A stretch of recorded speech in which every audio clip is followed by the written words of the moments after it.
The swan dive is one of those exercises that I really disliked when I first started practicing Pilates, and I realize now that that's because it's an exercise I really need. Gravity is constantly pulling us forward, so all of these exercises that help open us up and keep us upright and strong this way are really good for us. So commonly, if you have trouble with the exercise, it's because there is some weakness in your back, or your body is used to being pulled forward this way and it's resisting opening up. So you'll want to actually practice these exercises very diligently. Don't give up on them.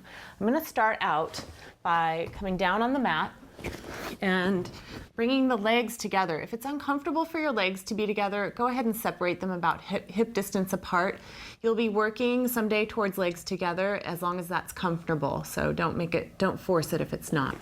Bring your hands up by your ears, elbows somewhat in. Don't let them fling out to the side too much here.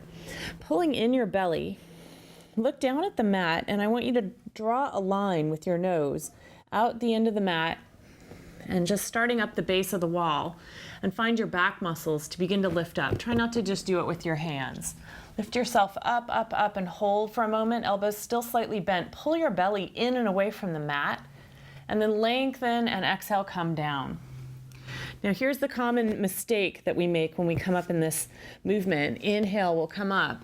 Often what I see is we're pulling up and then someone either doesn't pull up their stomach or they let it go like this. So their lower back is just sagging down towards the floor. You want your abdominals to really lift and support all of this lower back area, and that's part of the strength we're building. You're using your powerhouse to support your spine. So let's think of that as we come up the second time. Inhale and lift up. Try to lengthen out of your hips, stretching your breastbone forward, and then exhale and lengthen back down. Now you might stick with this movement for quite a long time. This might in fact be the swan dive that you do forever. You don't have to add on the next part. But if you do choose to do the next part, I'm going to move my hands forward because it's difficult for me to get my arms straight when they're close to my shoulders. So with long arms, I come up all the way supporting my back. I'm going to add on to this. I'm going to first start with a little variation, turning the head to the right, circle your head down, around, look left, and then bring your head center. Reverse that, trying to keep the tension out of the shoulders, look left, and scooping in your belly, circle around to the right, look center, and lengthen and come down. The neck roll is a nice addition to the swan dive, and you can practice that as well if you're just practicing the lifting portion of it. Okay, now going for the dive part, we're gonna inhale and lift up. Shoulders away from ears, belly lifted. I'm going to add on a little rocking. So we'll come forward and up, forward and up, forward and up, and then lengthen and come down. So again, this exercise was always taught in stages. In Joe's studio, he might teach you just the lift for a long time until he saw that you were strong enough to support and lift your waist and engage your body fully. And then he might add on that rocking. And then finally, when you had that fully mastered, he'd add on rocking without the use of the arms. So I'm going to start that version with my arms out to the side, and I'm going to start from a dead flat position. So here I am down on the mat. Let's try with the arms out to the side, palms facing front. Lift your chest and then begin rocking. Chest, hips.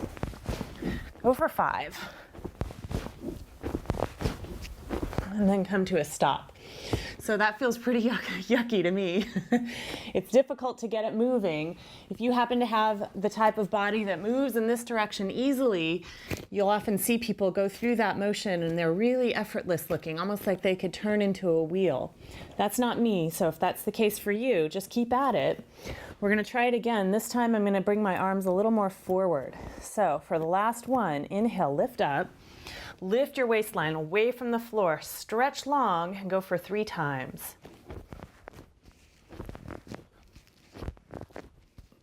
And then rest. And whenever you finish the the swan, you want to sit back and reverse the stretch on your back so that you lengthen out these muscles again. They've worked hard. And then roll up to finish. I hope that helps you understand the swan.